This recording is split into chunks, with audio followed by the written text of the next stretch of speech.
Hi and welcome to the market view for Thursday the 24th of April 2014, and I'm going to start off with yesterday's trade in the 30-minute chart. You can see that we had the sell signal at the top here. The market moved lower.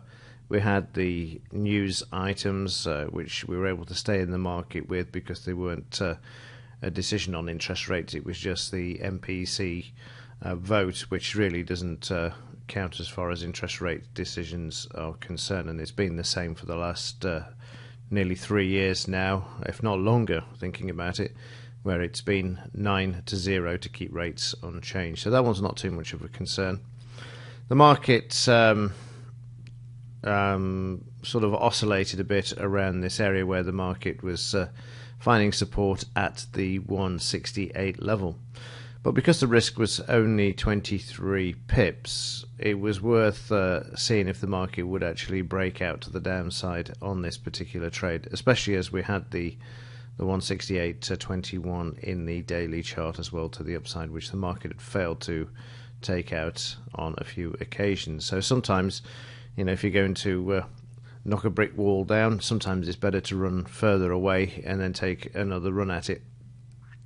And this is the case with the markets as well. Sometimes when you think the market's going to break through, it moves to the opposite direction and then comes back and has another run at it.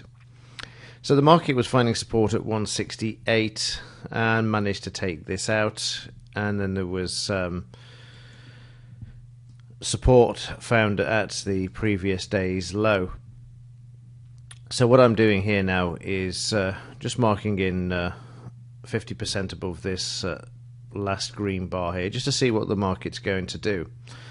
I'm not intending to get out where I normally would, and the reason for this is quite simple. If you have a look at this level here, the 168, we've got resistance here now for the market to actually overcome, and also the 50% is in that area. So I'd be more than happy to see the market close above this area as opposed to just hitting the 50%. So what I'm doing is gauging the market's strength and reaction at this level. And you can see the market there just touching the 167.97, just below the 168 there, and then failing to actually close above it.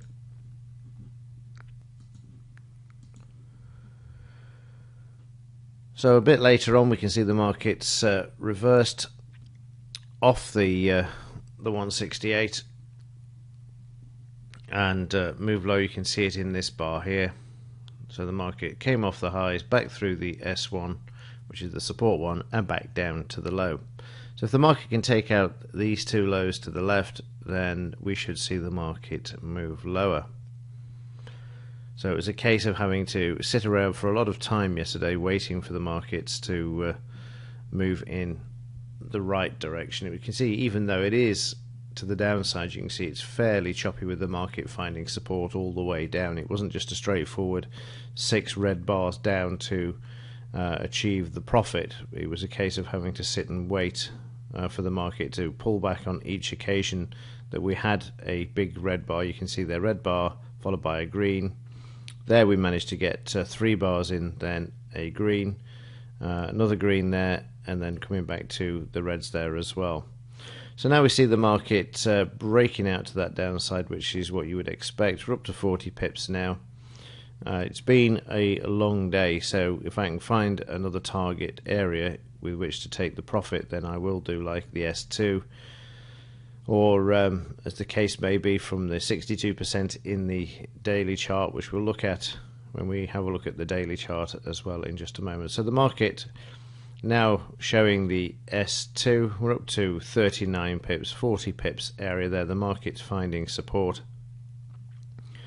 And as you will see in just a moment, the market then continues slightly lower. It's been a long trade. We've been in the market now for some 7 or 8 hours. So it's a case of really deciding to say, well, thank you very much. It's 40 pips. Let's see if the market will hit the support too, and if it does, then we'll consider taking profits out of the trade.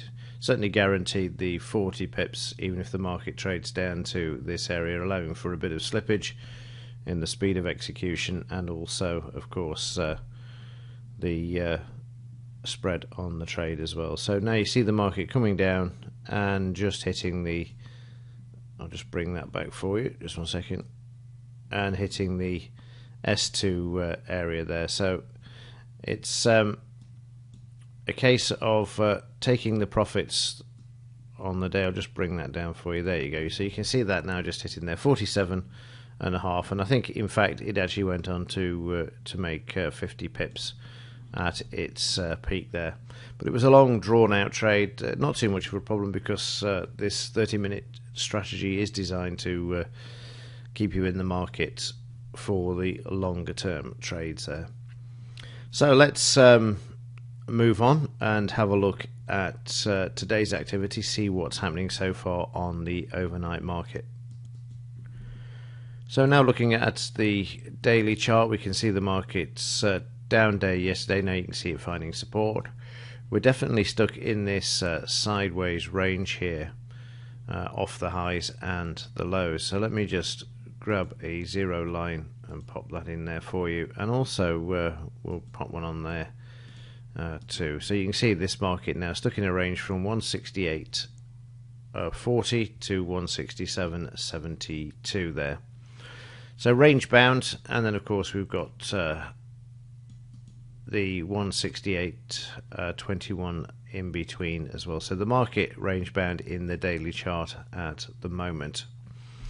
As far as yesterday's pullback, I did cover this in I think it was Tuesday's market view. There's so many market views, and what I've recorded I tend to forget.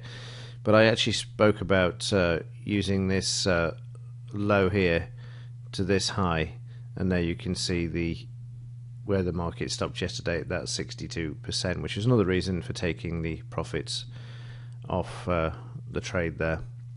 So we'll just remove that for the time being, and let's have a look at the 30-minute, see where the market's trading. So we had yesterday down to that S2, the market found support and traded sideways to higher on the overnight, trading just below the DP level there. So we need some news to move the market. What have we got this morning? Some out of Europe, German business climate. Draghi is speaking as well. Unemployment claims from the US, CBI realised sales actually from the UK, but that's at 11, medium impact, not too concerned about that. And durable goods from the US as well. So a pretty light day as far as news is concerned. But then again, yesterday was as well, and the market managed to move. And we were able to pick up 47 pips, and of course that's not inconsiderable when traded at £10 per pip, or even at £5 as well. The euro was kind yesterday as well. There was some profits to be had on this as well, over 20 pips. 50 pips in this, you can see from this range. So certainly 20 pips on the euro. Trading down just before the close there, has since come back to the break-even area, but there were a few pips on this trade as well. Nothing in the Aus dollar for yesterday apart from a small loss in this particular trade. You can see the market got stuck in its sideways range thereafter. The 60-minute chart also producing profit yesterday of some 35 to 40 pips as well, down to the S2 level there as well. Right, well, that's it for this morning. A reasonable day yesterday. It was a slow grind to the downside, not a straightforward one, which we would have liked, but I'm not complaining. The market seems to have picked up a bit there, which is good to see. With regards to the Dow charts, I'm still working on this. Testing's going okay. It's been a couple of quiet days, which has thrown up a few areas that need to just be looked at as far as trading time. So as soon as I've concluded that, then I will record a few videos and release it to you. But so far, so good. Right, that's it. I will see you in tomorrow's market view. As ever, thank you for your support, very much appreciated. And as ever, thanks for watching.